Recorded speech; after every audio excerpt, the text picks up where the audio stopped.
মেদিনীপুরের সম্মানীয় নেতা দিলীপ ঘোষ মহোদয়, তাকে আমি শ্রদ্ধা জ্ঞাপন করি। আমরা পেয়েছি our National General Secretary Organization, respected B.L. Santoshji.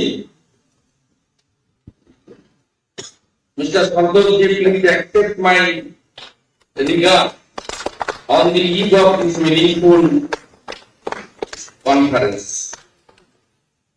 আমাদের মধ্যে অনারেবল মিস্টার অমিত মালভিয়াজি আছেন। তিনি সহপ্রভারী ইনচার্জ এবং last 1 year he spent multiple number of times আমাদের অর্গানাইজেশনকে সাহায্য করার জন্য অনেক সময় তিনি দিয়েছেন। मैं मेरा दिल से आभार प्रकट करता हूं अमित मालविया से। আমাদের সংগঠনের সাধারণ সম্পাদক চালিকা শক্তি অমিতাভ চক্রবর্তীজি আছেন, সঞ্চালক আরেক সাধারণ সম্পাদক সাংসদ যতীন্দ্র সিং মাহাতো আছেন, সকলকে সম্মান জানাই। তো দেশ মিডিয়ার বন্ধুরা এখানে আছেন, তাদের মাধ্যমে পশ্চিমবাংলার লক্ষ লক্ষ ভাজপা পরিবারের সমর্থক সদস্য যারা আমাদের হিতৈষী, তাদেরকেও আমি গৈরিক অভিনন্দন জ্ঞাপন করি। আমি বেশি কথা বলবো না, কারণ আমরা তো সবসময় বলার সুযোগ পাই, কন্টিনিউয়াস বলার সুযোগ পাই। কালকে মন্ডল সভাপতিদের বলার জায়গায় বলার সুযোগ পাবো, 10 তারিখে সিঙ্গুরের কামারকুণ্ডুতে পাবো, 11 তারিখে বলরামপুরে পাবো, এরকম বলতেই থাকবে। তখন আমরা অনেক সময় পাই, কোথাও 2 নম্বর বক্তা, কোথাও 1 নম্বর বক্তা, কোথাও 3 নম্বর বক্তা, কোথাও প্রধান বক্তা, কোথাও অন্যতম বক্তা, 40 মিনিট 45 মিনিট পাই। আজকে আমরা নাড্ডাজির কথা শুনবো, আজকে আমরা বিএল সন্তোষজির গাইডলাইনটা একেবারে ছাত্র ছাত্রীদের মতো শুনে যাব।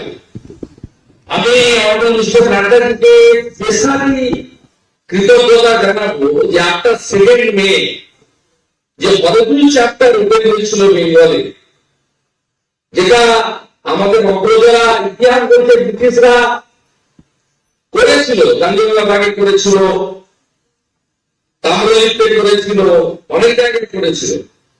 যে এরকম কন্টিনিউয়াস গোটা রাজ্য জুড়ে শুধু পলিটিক্যাল ভায়োলেন্স নয়, কমিউনাল ভায়োলেন্স এরকম কোথাও হয়নি। প্রথম যিনি 4 মে ত্রাতার ভূমিকায় দিল্লি থেকে চলে এসেছিলেন, শহীদ অভিজিতের বাড়িতে পৌঁছে গেছিলেন, অভিজিতের মায়ের চোখের জল মুছিয়েছিলেন, অভিজিতের ভাই বিশ্বজিতের পাশে দাঁড়িয়েছিলেন, সোনার করে হারানের বাড়িতে পৌঁছে গেছিলেন। তিনি আর কেউ নয়, তিনি আমাদের জাতীয় সভাপতি সম্মানীয় জগৎপ্রকাশ নাড্ডা।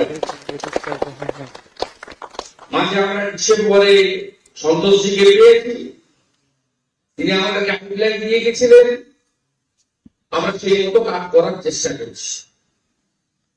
আপনাদের এখানে সভা চলছে, পশ্চিমবঙ্গে কেমন চলছে দেখুন। এক্ষুনি অন্তত পশ্চিমবঙ্গ বিধানসভা তিনি রায় দিয়েছেন যে মুকুল রায় নাকি বিজেপিতে গেছে। পৃথিবীর অশ্বমাশ্চর্য। ঠিক আছে, আগামীকালই আমি মুখ করবো, যেখানে যাওয়া যাবো আমাদের অভিযোগ যে সত্য সেটা প্রমাণ হবে। আমি এখানে আর বলছিলাম, আমি আপনাদের কাছে অপোজিশন লিডার হিসেবে, আপনারা দেখেছেন যে বিধানসভা খুলছে 10 তারিখ থেকে, বিরোধী দলনেতা চিফ হুইপ অপোজিশন তারা বিধানসভার বাইরে, কিন্তু বিধানসভা হবে। গোটা ভারতবর্ষে ফেডারেল স্ট্রাকচারে, সংবিধানে এই জিনিস কোথাও আপনি দেখতে পাবেন না, যেটা পশ্চিমবঙ্গে আপনি দেখতে পাচ্ছেন। এটা বেশি দিন দেখতে হবে, তাই সময় ঘনিয়ে এসেছে। আমি শুধু দুটো তিনটে কাজের কথা বলে শেষ করব। একটা হচ্ছে আমাদের যে মুভমেন্ট, যে লড়াই, ইনডোর আউটডোর কর্মসূচি, এতে দুটো দিক আছে। একটা হচ্ছে যশস্বী প্রধানমন্ত্রী নরেন্দ্র মোদীজির 8 বছর পূর্তি, তাতে বুথ সশক্তিকরণ নিয়ে সম্মানীয় দিলীপ দা বিস্তারিত বলেছেন, আর মাননীয় দিলীপ দা বিস্তারিত বলেছেন। আর দ্বিতীয় হচ্ছে মিসরুল অফ মমতা ব্যানার্জি গভর্নমেন্ট। কিছুটা আমাদের রাজ্য সভাপতি তার প্রারম্ভিক ভাষণে বর্তমান শিক্ষক নিয়োগের মডেল আর আগের শিক্ষক নিয়োগের নামের মর্যাদা ইত্যাদি আমাদের বলছিলেন। গোটা পশ্চিমবঙ্গ জুড়ে এই মিসরুলের বিরুদ্ধে এত ইস্যু আমাদের সামনে, এই বর্বর সরকার তার বর্বরতার নজির হিসেবে দিয়ে যাচ্ছেন। যেভাবে সাংবিধানিক বডিগুলি, সেটা জুডিশিয়ারি হতে পারে, সেটা হিউম্যান রাইটস কমিশন হতে পারে, সেটা অনারেবল গভর্নর হতে পারে, যারা সংবিধানকে রক্ষা করার চেষ্টা করছে পশ্চিমবঙ্গে, সেই মুভমেন্ট আন্দোলন আমাদেরকে আরো তীব্র থেকে তীব্রতর করতে হবে। এবং আমি মনে করি আমাদের ভারতীয় জনতা পার্টির এই পরিবার আরো মানুষকে সংগঠিত করে, বঞ্চিত মানুষকে সংগঠিত করে, যাদের জন্য মমতা ব্যানার্জি 11 বছর ক্ষমতায় থাকার জন্য যে বেকারটির বয়স 40 হয়ে গেল, তাদের খুঁজে বের করুন, সংঘবদ্ধ করুন। সে আর কোথাও চাকরি পাবে না, মমতা ব্যানার্জির কারণেই তার বয়সটা চলে গেল। প্রায় 90 লক্ষ এসএসসি প্রাইমারি বঞ্চিত শিক্ষিত বেকার যুবক যুবতীকে সংগঠিত করুন। 11 বছরে যত শিল্প বন্ধ হয়েছে, সেই বঞ্চিত ছাঁটাই, এক পেট খেয়ে আরেক পেট না খেয়ে ঘুমাতে যাওয়া ছাঁটাই হওয়া শ্রমিকদেরকে সংগঠিত করুন। পিএম কিষাণ থেকে বঞ্চিত, আয়ুষ্মান ভারত থেকে বঞ্চিত, গণতন্ত্রের জন্য প্রধানমন্ত্রী আবাস যোজনা থেকে বঞ্চিত গোটা পশ্চিম বাংলার মানুষকে সংগঠিত করার কাজটা এই রাজ্যের একমাত্র বিশ্বাসযোগ্য বিরোধী দল ভারতীয় জনতা পার্টির কাঁধে মানুষ তুলে দিয়েছে। আমাদের এই দায়িত্ব পালন করতেই হবে। আমি 3টে ইস্যুর উপরে আগামী দিনে আন্দোলন সংগঠিত করার জন্য এই খোলা মঞ্চ থেকে মিডিয়ার মাধ্যমে গোটা পশ্চিম বাংলার মানুষের কাছে তুলে ধরতে চাই। একটা হলো ঘুষ মুক্ত, মেধাযুক্ত কর্মসংস্থান, কাটমানি মুক্ত জনগণের পরিষেবা, আর রাজনীতি মুক্ত পুলিশ। এই 3 ইস্যুকে সামনে রেখে দলমল বর্ণ ধর্ম সম্প্রদায় নির্বিশেষে আসুন আমরা উত্তাল করি বাংলা, এবং 26 সাল নয় 24 সালে একে বিসর্জন দিয়ে বাংলাকে মুক্ত করি। ভালো থাকবেন, আমি আর কথা বাড়াচ্ছি না, লড়াইয়ের মাঠে দেখা হবে। সবাই ভালো থাকুন, ভারত মাতা কি।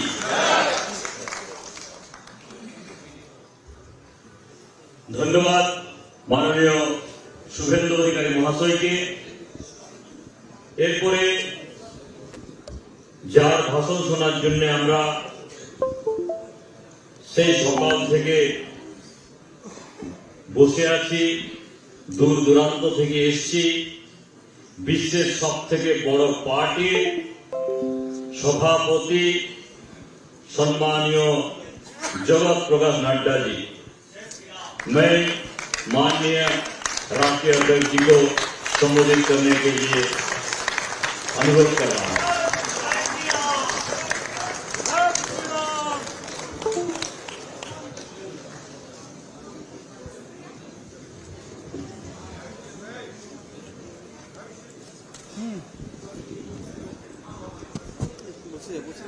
आज के इस कार्य समिति की बैठक में मंच पर उपस्थित भारतीय जनता पार्टी के बहुत ही जुझारू और कर्मशील पार्टी के अध्यक्ष सम्माननीय सुकांत मजूमदार जी, हमारे विपक्ष के नेता और हमारे वरिष्ठ साथी श्री शुभेंदु अधिकारी जी, हमारे भारतीय जनता पार्टी के राष्ट्रीय महामंत्री संगठन श्री बी.एल. संतोष जी और हमारे पूर्व अध्यक्ष और वर्तमान में सांसद और राष्ट्रीय उपाध्यक्ष भाई दिलीप घोष जी, हमारे संगठन मंत्री श्री अमिताभ चक्रवर्ती जी, हमारे यहाँ के सह प्रभारी अमित मालवीय जी, हमारे आज के संचालक और प्रदेश के महामंत्री और सांसद ज्योतिर्मय सिंह महतो जी, यहाँ उपस्थित प्रदेश कार्य समिति में उपस्थित सभी पदाधिकारीगण, हमारे प्रदेश के विभिन्न जिलों से आए हुए प्रदेश के अध्यक्ष, महामंत्री, कार्यकारिणी के सदस्य और वरिष्ठ मेरे साथीगण और मीडिया के मेरे साथी, प्रिंट मीडिया और इलेक्ट्रॉनिक मीडिया के मेरे साथी, सबसे पहले सौभई के नमस्कार।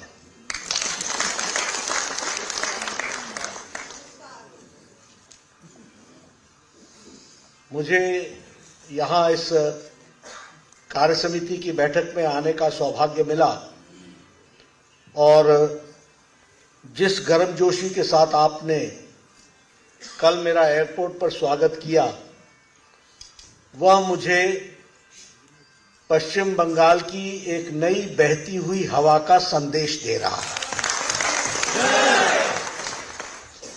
और वैसे भी मैं कलकत्ता आऊं और काली माता को याद न करूं, बेलूर मठ को याद न करूं, यहाँ के सांस्कृतिक नेतृत्व प्रदान करने वाले वरिष्ठ सज्जनों को याद न करूं, दक्षिणेश्वर मंदिर को नमन न करूं, तो शायद मेरी यात्रा प्रारंभ ही नहीं होती।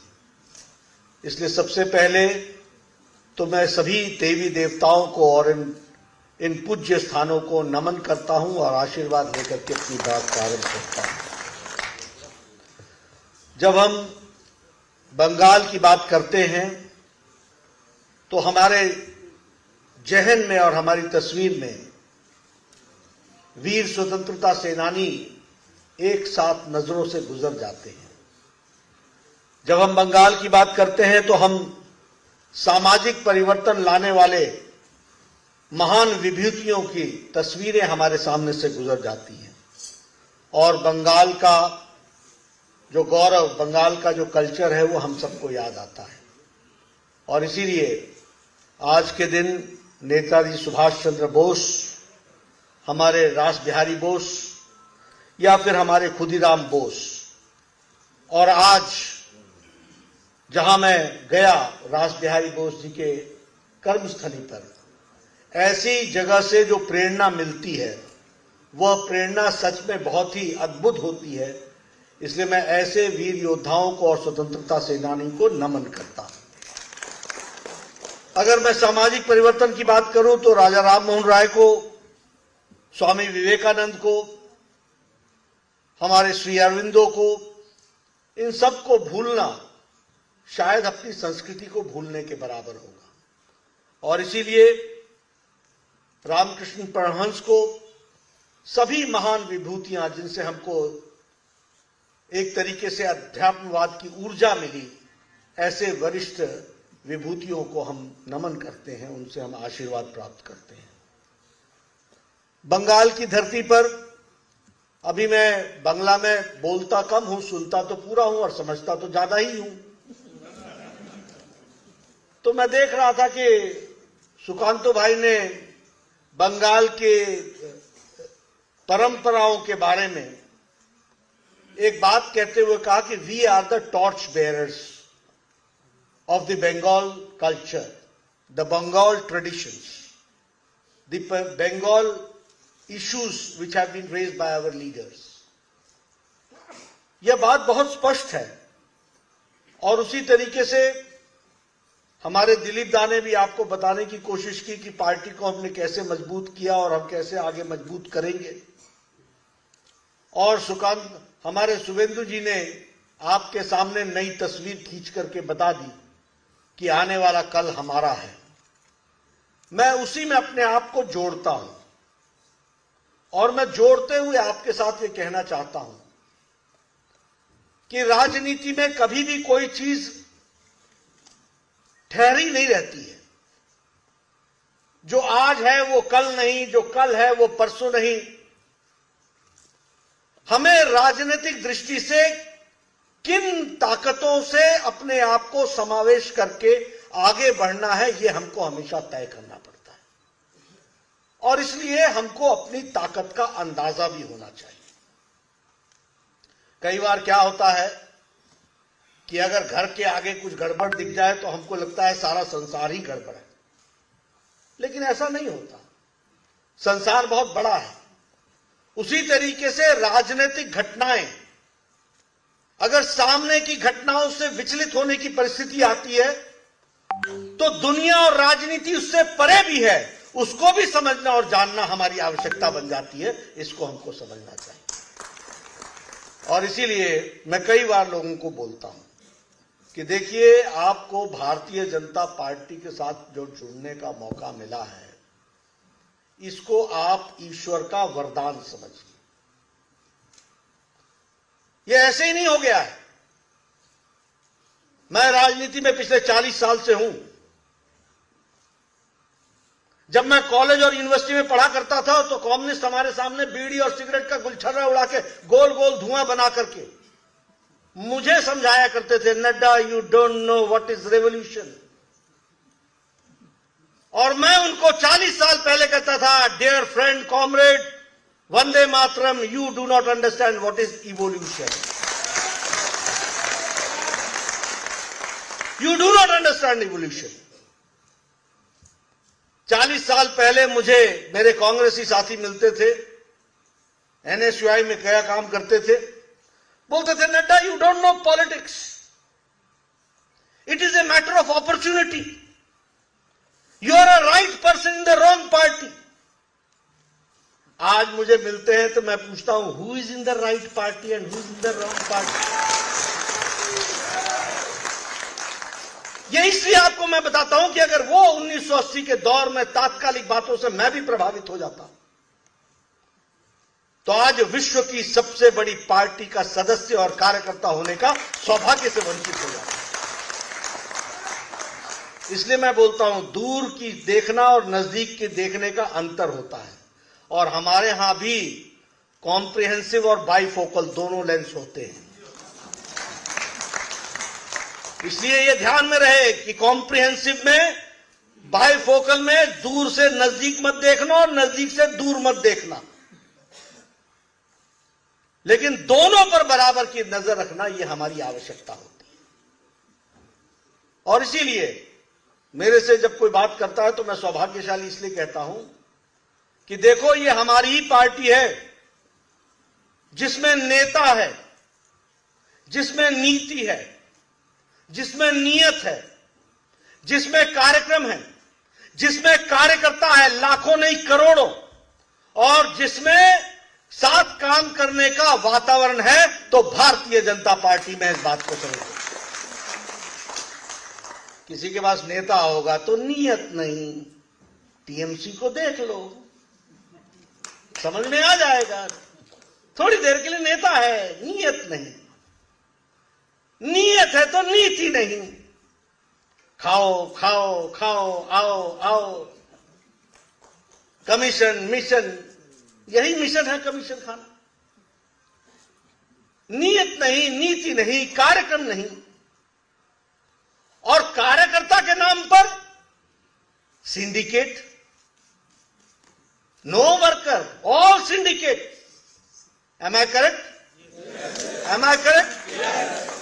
तो आप समझ लो कि आप अगर भारतीय जनता पार्टी में आए हो तो यह आपका सौभाग्य है। और हमारी लड़ाई किससे है, इसको भी समझ लो। देखो, इस देश में सबसे पहले रीजनल पार्टी के नाम पर पार्टियां आई, और रीजनल पार्टी का बड़ा सिंपल सा फंडा होता है, ना आगे नाथ, ना पीछे पगारा, न कोई कार्यक्रम, न कोई नियत, न कोई नीति, न कार्यक्रम, अपनी जिसमें डफली बच जाए वही रीजनल पार्टी। और सारी रीजनल पार्टी देर सवेर परिवार की पार्टियां बन जाती हैं। और इसको समझो, याद करो जम्मू कश्मीर, एक समय में श्रीनगर का नारा लगाने वाला नेशनल कॉन्फ्रेंस आज बाप बेटी की पार्टी बन गई, फरूक और अब्दुल्ला की पार्टी बन गई। याद करो पीडीपी, एक समय में श्रीनगर की आवाज उठाने वाली पार्टी आज पिता रहे नहीं, अब बेटी की पार्टी हो गई। अब याद करो पंजाब, शिरोमणि अकाली दल के नाम पर खड़ी है तो परिवार की पार्टी खड़ी है, बादल परिवार की पार्टी। अब याद करो हरियाणा में लोकदल, चौटाला, अभय, अजय, ऊपर नीचे दाएं बाएं सब जगह चौटाला ही चौटाला, परिवार की पार्टी। 24 करोड़ की जनता है, हम चुनाव लड़ करके आए हैं, जीत करके आए हैं। उत्तर प्रदेश में लड़ किससे रहे हैं? समाजवादी पार्टी से। पहले रीजनल पार्टी, आज परिवार की पार्टी। और कांग्रेस का हाल क्या हुआ है? 297 सीट्स में से 287 सीट्स में जमानत जब्त हो गई है, सुपड़ा साफ हो गया। ये कांग्रेस का हाल। आप आगे बढ़ो, बिहार में आओ, राष्ट्रीय जनता दल किसकी पार्टी है? पिता लालू और नीचे तेजस्वी। तेज ही तेज है। लड़ कौन रहा है? भारतीय जनता पार्टी लड़ रही है। जीत कौन रहा है? भारतीय जनता पार्टी। सरकार किसकी है? बीजेपी की सरकार है। आप वेस्ट बंगाल आ जाओ, कहते थे रीजनल पार्टी है, बन गई पीसी और भाईपो की पार्टी, परिवार की पार्टी बन गई। आप जरा नीचे चले जाओ, नवीन बाबू की पार्टी। आप झारखंड चले जाओ, शिबू सोरेन और हेमंत सोरेन की पार्टी। आप उससे नीचे चले जाओ, वाईएसआर की पार्टी, केसीआर की पार्टी, केशव चंद्रशेखर राव की पार्टी तेलंगाना में। मैं वहां का नक्शा देख रहा था, चुनाव लड़ने की बात आई तो देखा एक सीट पर केसीआर, एक उसके बगल में उसका दामाद, उसके बगल में उसकी बेटी, उसके बगल में उसका छोटा पोता। मैंने कहा बचा क्या तेलंगाना के नक्शे में, ये तो बता। तमिलनाडु में जाओ, डीएमके परिवार की पार्टी, स्टालिन की पार्टी। कर्नाटक में जाओ, कुमारस्वामी की पार्टी। महाराष्ट्र में चल जाओ, एनसीपी, शरद पवार, बेटा और बाप पिताजी और बेटी की पार्टी। और शिवसेना में आ जाओ, बाप बेटे की पार्टी। इसलिए मित्रों, यह रीजनल पार्टी के स्वर में चलती हुई यह परिवारों की पार्टी बन गई है। और इंडियन नेशनल कांग्रेस का सबसे बड़ा दुख तो यह है कि न तो ये इंडियन रह गई है, इसके नेता भी अब लंदन से बोलते हैं, न तो ये इंडियन रह गई है, न नेशनल रह गई है, ये भी भाई बहन की पार्टी बन गई है। बाकी सब छुट्टी। अब इससे आगे आपको मैं बताना चाहता हूं, क्योंकि मैं ये लड़ाई लड़ना जानता हूं, मुझे कोई इसमें आपत्ति की बात नहीं। आज से 20 साल पहले कोई सोचता नहीं था कि लालू का राज बिहार से जाएगा। और ममता जी के सामने, लालू के सामने तो ममता जी का राजनीतिक सोच और समझ, ये इतिहास इस बात का गवाह बनेगा। लेकिन वहां राष्ट्रीय जनता दल को नस्तोनाबूद करके भारतीय जनता पार्टी आई है और पूरी ताकत के साथ आई है, हमको समझना है। कोई नहीं सोचता था कि मुलायम का राज जाएगा, दूती बोलती थी। आज भारतीय जनता पार्टी ने साफ कर दिया। हर एक जगह हमारी सरकारें बन रही है। और मैं आपको बता देता हूं, आने वाले समय में तेलंगाना में भी बनाएंगे, आंध्र में भी बनाएंगे, और बहुत जल्द प्रजातांत्रिक तरीके से पश्चिम बंगाल में भी हम सरकार बनाएंगे। ये हमको याद है। कल जो मैंने स्वागत में जोश देखा है ना, वो लोगों के हाथ फड़फड़ा रहे हैं, लोगों का मन फड़फड़ा रहा है। और मैं एक बात बता देता हूं, राजनीति में जो जितना दबाएगा उतना ही उठ करके वापस आएगा, इस बात को समझ लेना। इसलिए मैं आपसे एक ही बात कहना चाहता हूं, अपने रास्ते पर चलते रहो, अडिग रहो, अच्छी तरीके से लड़ाई लड़ो। भारतीय जनता पार्टी यशस्वी होगी ही। किसी ने नहीं सोचा था कि हम कांग्रेस मुक्त हो जाएंगे। अब कांग्रेस मुक्त तो छोड़ो, कांग्रेस लुप्त तो हो रही है। ये इतिहास में दर्ज है भैया। मैं कोई आपको उधर उधर की बातें नहीं सुना रहा। अपने में कॉन्फिडेंस होना चाहिए कि हम जिस रास्ते पर चले वो सही रास्ता सही है। तो जनता हमारे साथ चलेगी, आगे बढ़ेगी, तो जनता हमारे साथ चलेगी, आगे बढ़ेगी और हम यशस्वी होंगे। इस बात को हमको समझ लेना चाहिए। आज मित्रों हमारा सौभाग्य है नरेंद्र मोदी पास जैसा मोदी जी जैसा नेता हो और हमारी सरकार हो, जवाबदेह सरकार हो, को रिस्पॉन्सिबल सरकार हो, डेवलपमेंट इंक्लूसिव गवर्नमेंट की वाली सरकार हो। कभी सोचा था? अब मैं इस समय कहना नहीं चाहता हूँ जब ये इंजेक्शन बन रहे थे वैक्सीनेशन के, तो उस समय ममता जी क्या कह रही थी? उस समय हमारे ये अखिलेश क्या कह रहे थे? मोदी टीका, बीजेपी टेका है। और आपके यहाँ चर्चा टेस्ट नहीं हुआ, बिना टेस्ट के लगवा लिया, तीन लगवा ली और जनता को गुमराह किया कि मत लगाओ। हुआ है कि नहीं हुआ? ऐसे तो आपके नेता हैं। ये है उनकी तस्वीर। लेकिन हमको क्या इसमें से इस बात को समझना है। मैं बार बार लोगों को बोलता हूं 10 साल से 30 साल लग गए भारत में दवाइयां पहुंचने में। चिकन पॉक्स पहुंचने में 20-25 साल लगे, ट्यूबरक्लोसिस पहुंचने में 30 साल लगे, पोलियो पहुंचने में 27 साल लगे, टेटनस पहुंचने में 28 साल लगा और जापानीज इंसेफ्लाइटिस बीमारी, जापानी बुखार, उसका इंजेक्शन पहुंचने में भारत में 100 साल लगे। 1906 में दवाई आ गई थी, भारत में 2006 में आई। और जब कोरोना आया तो जनवरी 2020 को पहला केस आया था। अप्रैल महीने में टास्क फोर्स बैठाया गया, नवंबर महीने में टेस्ट शुरू हो गया और 9 महीने के अंदर मोदी जी ने 1 नहीं 2 टीके भारत को दिए। ये बदलता भारत है। आप सब लोग नजदीक बैठे हो, किसी ने भी मास्क नहीं पहना है। ये मोदी जी का सुरक्षा कवच है। नहीं तो विदेश की तस्वीर उठा के देख लो, बाइडेन भी मास्क लगा के दिखते हैं आपको। ये हमारी भारत, और क्या है संख्या हमारी 130 करोड़, 200 करोड़ डोज लेके बैठा हुआ Bharat, world's largest and world's fastest vaccination programme. और इतना ही नहीं, 100 देशों को हम 18.5 करोड़ वैक्सीन दे चुके हैं और 48 देशों को मुफ्त दे चुके हैं 2.5 करोड़ वैक्सीन। ये भी हमको समझना।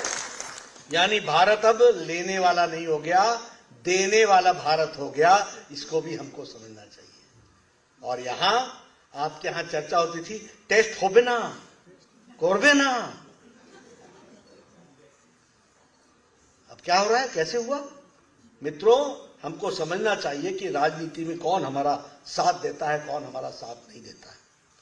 आज आपको जानकर खुशी होगी कि मोदी जी के नेतृत्व में गरीबी 22% से घट करके 10% पर आ गई। यानी 12% गरीबी, एक बीपीएल समाप्त हो गया। 12% हमारा ग्रोथ रेट 8.7% पर खड़ा है। पेंडेमिक के बाद, कोरोना के बाद हम 8.7% के ग्रोथ रेट पर खड़े हैं। अमेरिका 4.4 पर खड़ा है। हम आगे बढ़ रहे हैं, हमारी तीव्र गति से विकास हो रहा है और हम आर्थिक दृष्टि से बढ़ रहे हैं। लेकिन इसके पीछे यह भी याद रखना चाहिए कि प्रधानमंत्री गरीब कल्याण अन्न योजना 80 करोड़ की जनता को 5 किलो गेहूं या 5 किलो चावल, 1 किलो दाल दे रहे हैं कि नहीं दे रहे हैं? मिल रहा है कि नहीं मिल रहा है? तो इसके कारण आज गरीबी के और अति गरीबी को हम लोगों ने 1% से रिड्यूस करके 0.8% पर वहां दबा करके रखा हुआ है। यह आदरणीय प्रधानमंत्री जी की सोच का कारण बनता है। यह भी हमको समझ लेना चाहिए। उसी तरीके से अगर हम बात करें तो लोकल फॉर वोकल की बात कर लें। आपको जानकर खुशी होगी, गांधी और खादी, इसी पर तो कांग्रेस 70 साल चला गई। लेकिन खादी को आज 1,15,000 करोड़ रुपए का टर्नओवर लोकल फॉर वोकल में दिया है, तो प्रधानमंत्री मोदी जी ने दिया है। And khadi has become one of the fastest moving consumer good FMCG ये हो गया है, ये भी हमको समझना चाहिए। फास्ट मूविंग कंज्यूमर गुड बन गया है, ये भी हमको समझ लेना चाहिए। हमारा जो बेनिफिशियरीज का सैचुरेशन पॉइंट है वो भी हम 100% कवरेज की ओर बढ़ रहे हैं, यानी सारी जातियों को। अब देखिए हमारे यहां क्या है, इसको भी समझ लीजिए कि हम लोगों ने राजनीति की संस्कृति बदल डाली है। एक समय राजनीति थी वोट बैंक पॉलिटिक्स की, एक समय राजनीति थी धर्म पंथ वंशवाद परिवारवाद जातिवाद पर। आज राजनीति हो रही है सबका साथ सबका विकास सबका विश्वास और सबका प्रयास, इस बात को लेकर के हम चल रहे हैं। और इसीलिए ये आंकड़े आ रहे हैं, इसीलिए हम लोगों को ये आंकड़े मिल रहे हैं। और इसीलिए हर एक धर्म के लोगों को, हर एक कास्ट के लोगों को, हर एक सेक्शन के लोगों को, सबको साथ जोड़ करके काम करने का जो काम शुरू किया है उसको भी हम लोगों को समझना चाहिए। आपको जानकर के खुशी होगी कि इस वर्ष भारत ने लास्ट फिस्कल बजट में 600 बिलियन का यूएस डॉलर्स का एक्सपोर्ट किया है, 600 बिलियन यूएस डॉलर्स का। उसी तरीके से जैसे मैंने आपको बताया कि हमारे यहां डेवलपमेंट के लिए कभी नहीं सोचा था। आज बताइए, आज बंगाल के लोग दिल्ली में काम करते हैं कि नहीं करते हैं? आज बंगाल के लोग साउथ में जाके काम करते हैं कि नहीं करते हैं? आज one nation one ration card introduce कर लिया है। इसलिए हुगली का रहने वाला भी अगर एक सुब्रतो कुमार अगर बैंगलोर रहता है तो वो यहां के राशन कार्ड से वहां भोजन ले सकता है, वहां उसको अन्न मिल जाएगा। इस तरीके की हम लोग ने ध्यान दिया है। विकास के बहुत से आयाम हैं जिसको हम आपके साथ शेयर करना चाहते हैं। अगर मैं स्वच्छ भारत मिशन की बात करूं, 11 करोड़ अगर टॉयलेट्स बने हैं तो वेस्ट बंगाल में 74 लाख टॉयलेट्स बने हैं। इसका मतलब क्या है? देखिए, ये टॉयलेट नहीं, मैं बार बार लोगों को बोलता हूं, ये 74 लाख महिलाओं का सम्मान है, ये 74 लाख महिलाओं का एम्पावरमेंट है, ये 74 लाख बच्चों का एम्पावरमेंट है। आप सोचिए, 70 years of independence and women going to the fields for the natural needs and that too in groups। ये भारत था। आपके बंगाल में 74 लाख बहनें प्रतिदिन सवेरे और शाम अपने नेचुरल नीड्स के लिए बाहर जाया करती थी खेतों पर। उनके एक एक बच्चे भी तो होंगे, तो 74 लाख बच्चे भी तो हुए। यह सुलभ शौचालय और यह इज्जत घर, यह शौचालय सिर्फ शौचालय नहीं है, ये लाइफ विद डिग्निटी का तरीका है जिसको हमको याद रखना चाहिए और उसको आगे बढ़ाने की। उसी तरीके से अगर मैं जनधन योजना की बात करूं तो आपके यहां 45 करोड़ में से 2.82 लाख जनधन खाते खुले हैं। अब जनधन खाते का मतलब समझ लीजिए, 20 करोड़ बहनों को मोदी जी ने कोविड के 3 महीने लॉकडाउन में 500 रुपीज पहुंचाया कि नहीं पहुंचाया? पहुंचाया कि नहीं पहुंचाया? There was no postman, there was no post office, there was nobody in between. It was Modi ji and the women and the number was 20 crores। 20 crore को पहुंचाया गया और आपके यहां 2 करोड़ 82 लाख महिलाओं को ये 500 रुपए पहुंचाए गए। This is women empowerment. ये हमको याद रखना चाहिए और समझ लेना चाहिए। आवास योजना की अगर बात करें तो उसमें भी अगर 3 करोड़ 43 लाख मकान बने हैं तो आपके यहां भी 47 लाख मकान सैंक्शन हुए हैं और उसमें 3 करोड़ 43 लाख मकान सैंक्शन हुए हैं और 2 करोड़ 29 लाख हाउसेस कंप्लीट हो गए हैं और वेस्ट बंगाल में 34 लाख कंप्लीट हुए हैं। यह आपकी तस्वीर है। 34 लाख मकान आपके यहां कंप्लीट हो चुके हैं। प्रधानमंत्री उज्ज्वला योजना की बात करें तो 9 करोड़ अगर गैस के कनेक्शन दिए गए हैं तो 20,79,000 आपके यहां भी गैस के कनेक्शन दिए गए हैं। This is also empowerment. आपको, मैं गांव का रहने वाला इसलिए आपसे बताता हूं। आप बताइए, गांव में महिलाएं लकड़ी इकट्ठा करने के लिए जंगल में जाती थी कि नहीं जाती थी? अच्छा, फिर वहां झगड़ा होता था कि नहीं? ये मेरा पेड़, ये तेरा पेड़ है, ये आमनी के पेड़ होता है कि नहीं? फिर वो झगड़ा निपटो, फिर टहनी काटा या पेड़ काटा या तना काटा, फिर फॉरेस्ट ऑफिसर को देखो। और फिर लकड़ी को लाके सुखाओ और सुखा करके फिर चूल्हा जलाओ और 200 सिगरेट का धुआं एक भोजन में धुआं अपने फेफड़े में ले लो। आजकल हमारी बहनें टक से लाइटर जलाती हैं, 5 मिनट में चाय देती हैं, 5 मिनट में आधे घंटे में भोजन देती हैं, बोलती है काम पे जाओ, काम पे जाओ, लगो काम पे। ये है women empowerment that we have to understand. बोलो ये परिवर्तन आया कि नहीं आया? And the tune is 9 crore, 9 crore है, ये भी हमको ध्यान रखना चाहिए। कभी हमने सोचा था कि अटल पेंशन योजना लगेगी, किसान और लेबरर ये 3000 पेंशन पाएगा, आज 2 करोड़ लोग पेंशन पा रहे हैं। और आपके बंगाल में 17 लाख लोगों को ये पेंशन लगी। प्रधानमंत्री अगर सौभाग्य योजना की बात करें, 2 करोड़ 81 लाख हाउस होल्ड को बिजली मिली है और 14 लाख 64,000 को बिजली आपके यहां मिली है। मैं ऐसी बहुत सी चीजें आपको गिना सकता हूं। जल जीवन मिशन की अगर मैं बात करूं, 6 करोड़ टैप्स लगने हैं, तो 42 लाख टैप्स आपके यहां वेस्ट बंगाल में लगे हैं। ये भी हमको ध्यान रखना चाहिए। प्रधानमंत्री ग्रामीण सड़क योजना में 7,75,000 अगर किलोमीटर सड़क बननी है, तो बंगाल में 37,000 किलोमीटर की सड़क बनी है प्रधानमंत्री सड़क योजना के तहत। ये भी हमको ध्यान में रखना है। स्टार्टअप योजना, मुद्रा योजना, स्टैंड अप योजना, मैं आपको योजनाओं के नाम गिनाता चला जाऊंगा कि कितना काम इस प्रदेश में इस दृष्टि से हुआ है।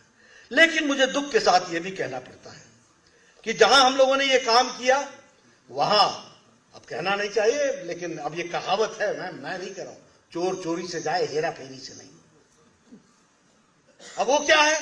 अब वो ये है कि प्रधानमंत्री आवास योजना, बांग्ला आवास योजना, हेरा फेरी। आप समझ रहे हैं ना?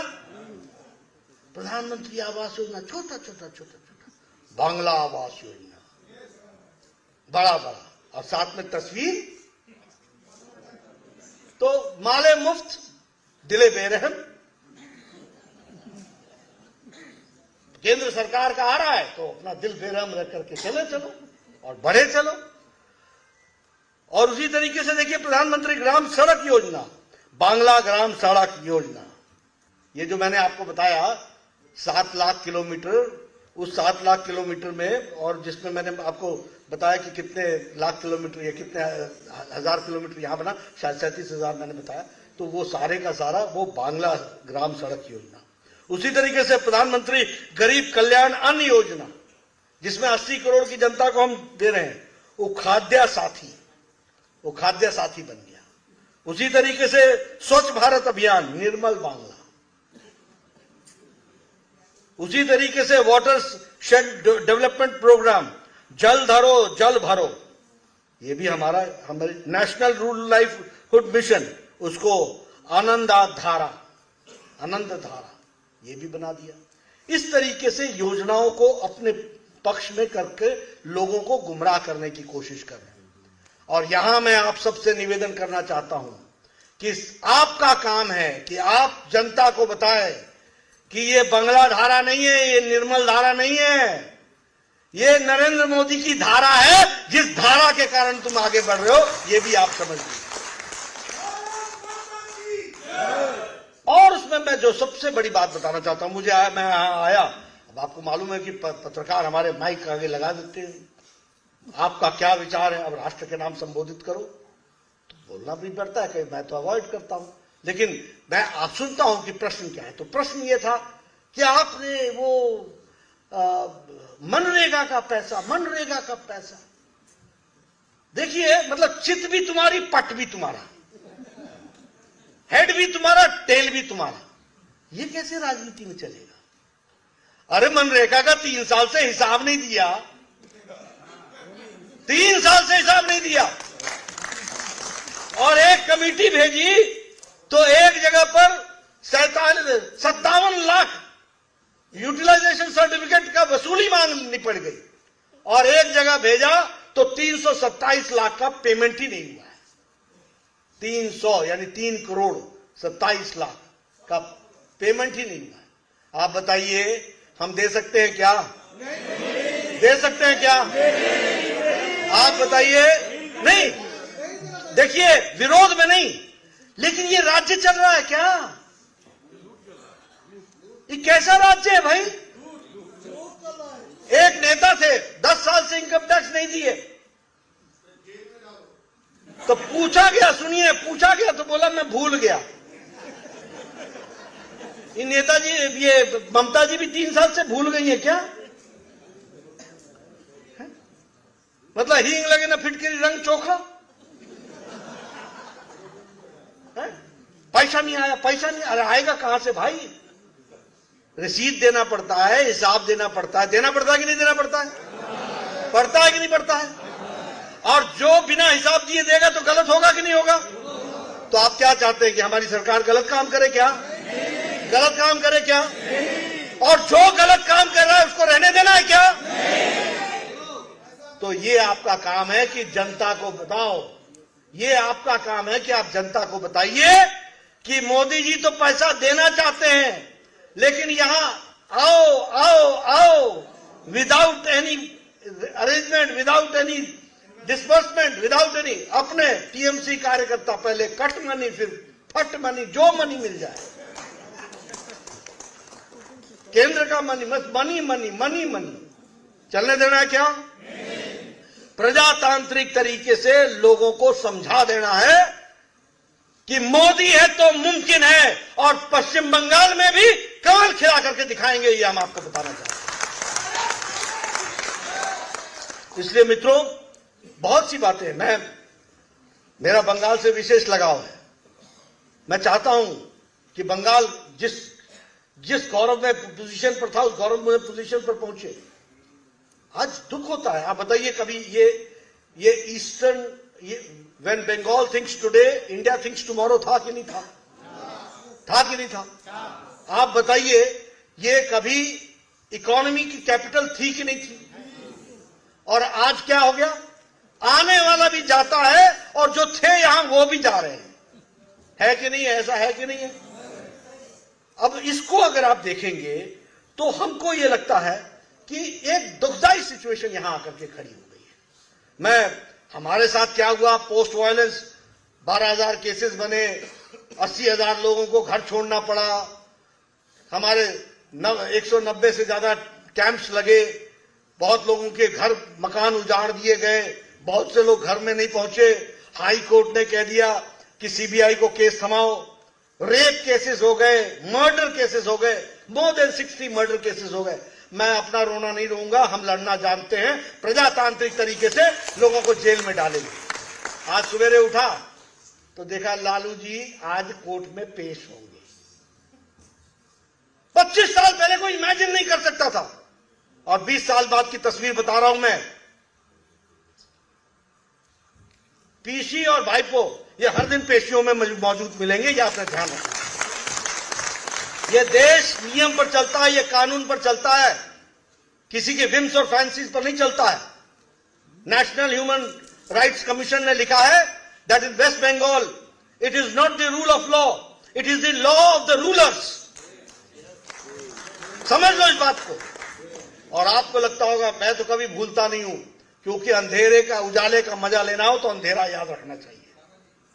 इसलिए हम तो याद रखते हैं, हमको तो मालूम है। आज सुबह जब मैं उठा तो मैंने याद किया अपने 20 साल पहले की मेमोरी लेन में जाकर के। लालू बोलता था विधान भी हम ही है, संविधान भी हम ही है। आज पेशी में हाजिर भी हम ही है। तो ये नेचुरल प्रोसेस है, ये होगा। मैं किसी से दुश्मनी में नहीं कह रहा हूं, मैं सबको आगाह करना चाहता हूं कि आप समझो, law will take its own course. अगर 53 मर्डर हुए हैं, 60 मर्डर हुए हैं, तो इसका जवाब प्रजातांत्रिक तरीके से इसका लिया जाएगा, और भारतीय जनता पार्टी कहीं पीछे नहीं रहने वाली है, इस बात को आप याद रखें। लेकिन मेरे सामने जो प्रश्न है, क्या बंगाल हम ये तस्वीर देखना चाहते हैं? 4th highest number of cases of murder in India, highest number of attempt to murder cases in India, West Bengal, highest number of cases of grievous hurt, 3rd highest total number of violent crimes, और हमारी CM every rape घटना को बोलती है छोटो घटना हो। यह मुख्यमंत्री का बयान है। यानी रक्षक ही अगर भक्षक बन जाए तो क्या होती होगी स्थिति, इसको भी हमको समझ लेना चाहिए। और उसी तरीके से as per the crime records of 2019, 1069 cases of rapes and 944 incidents of attempt to rape. ये वेस्ट बंगाल की तस्वीर है। 2019 NCR national crime record bureau का जो कहना है, West Bengal has the highest number of kidnapping of women cases. That means women trafficking is maximum in West Bengal. This is the dignity. शेरे बंगाल और ममता जी बंगाल की प्राइड, और ये है प्राइड, ये है बंगाल की तस्वीर। Largest number of human trafficking is taking place in West Bengal. ऐसा बंगाल देखना चाहते हैं क्या आप? इसको हमको समझना होगा। अगर मैं बात करूं, 9 साल में 4 लाख करोड़ रुपए का डेट उठा लिया। वो 4 वाक का सिद्धांत, घी पियो, ऋण लेकर के घी पियो, मौज करो, कल किसने देखा, यही फिलॉसफी। सीबीआई को इन्वेस्टिगेशन के लिए परमिशन नहीं दे रहे हैं, और उसी तरीके से हाई कोर्ट को इंटरवेंशन करना पड़ता है इन्वेस्टिगेशन के लिए। ये सारी चीजों को आपके सामने मैं रखता। अब ये रामपुर हाट की घटना आपके ध्यान में है। बताइए, ये 21वीं शताब्दी की घटना है। लगता है आपको कि हम 21वीं शताब्दी में हैं? लगता है? जिंदे जला दिए जाएं। मित्रों, एक बात हमको ध्यान में रखना चाहिए, जो आग से खेलता है वो आग में भस्म हो जाता है। ये कभी कोई बचता नहीं है। लेकिन हम लोगों को अपने विचार को संभाल करके, समाज को सामने ध्यान में रखते हुए, देश हित को ध्यान में रखते हुए, प्रदेश हित को ध्यान में रखते हुए, बंगाल की संस्कृति को ध्यान में रखते हुए, प्रजातंत्र की मर्यादाओं को ध्यान में रखते हुए हमको एक अच्छे सोल्जर और सिपाही की तरह आगे बढ़ना है। यश आपके नाम लिखा हुआ है, कोई ले नहीं सकता। आपने कभी सोचा था कि 2014 के बाद 3% से बढ़कर के आप 38% वोट पर पहुंच जाएंगे? आपने सोचा था कि 18 एमपी आएंगे, आपने सोचा था 77 एमपी आएंगे, और 77 में भी कोई जाना चाहता है तो उसको भी हमारे ही खाते में डाला जाता है। मतलब तुम जाओगे तो जाओगे कहां, लौट के यहीं आओगे। ये हमको समझना होगा, इसको हमको जानना पड़ेगा। और इसलिए मेरा निवेदन है आप सबसे, मैं कहना चाहता हूं, ठीक है ये धमकी धुमकी ये सब थोड़े दिन चलता है, कटमनी ये सबका धरा का धरा रह जाता है। आप मेरे से पूछोगे, मैं 200 पॉलिटिशियन बना दूंगा आपको, जिन्होंने कानून को तोड़ने की कोशिश की और कानून ने उनको तोड़ के रख दिया। इस बात को याद रखना चाहिए। ये भारत देश है, ये प्रजातंत्र देश है, और इसीलिए मैं आपसे सिर्फ एक ही निवेदन करने आया हूं, आप सब लोग अपने जगह पर डटे रहो, सिद्धांतों के साथ खड़े रहो, नियम के साथ खड़े रहो, अपने पूर्वजों से ताकत लो, अपने पूर्वजों को याद करते हुए बंगाल के प्राइड को उस पर ले जाने के लिए समझो, और उसमें जो कोई भी आपका साथ देना चाहता है उसको साथ ले चलो, और जो आपके विरोध में खड़ा होता है उसको ये कह करके छोड़ दो कि तुम कल हमारे ही साथ चलते हुए दिखोगे। ये हम जानते हैं, हम आगे बढ़ेंगे, कारवां बढ़ेगा और हम इसमें सफल होंगे, ये हमको समझना चाहिए। इसलिए मित्रों, आपका ज्यादा समय न लेता हुआ आपसे फिर मैं निवेदन करने आया हूं, कल हमारा है, हम ही आगे बढ़ेंगे, हमारी विचारधारा ही आगे बढ़ेगी, और बंगाल को हम फिर से पटरी पर ला करके खड़ा करेंगे। इन्हीं शब्दों के साथ बहुत बहुत धन्यवाद। ধন্যবাদ মাননীয় রাষ্ট্র সভাপতি জেপি নাড্ডাজি মহাশয়কে। এরপরে আমরা 5 মিনিটের জন্য বিরতি নেব।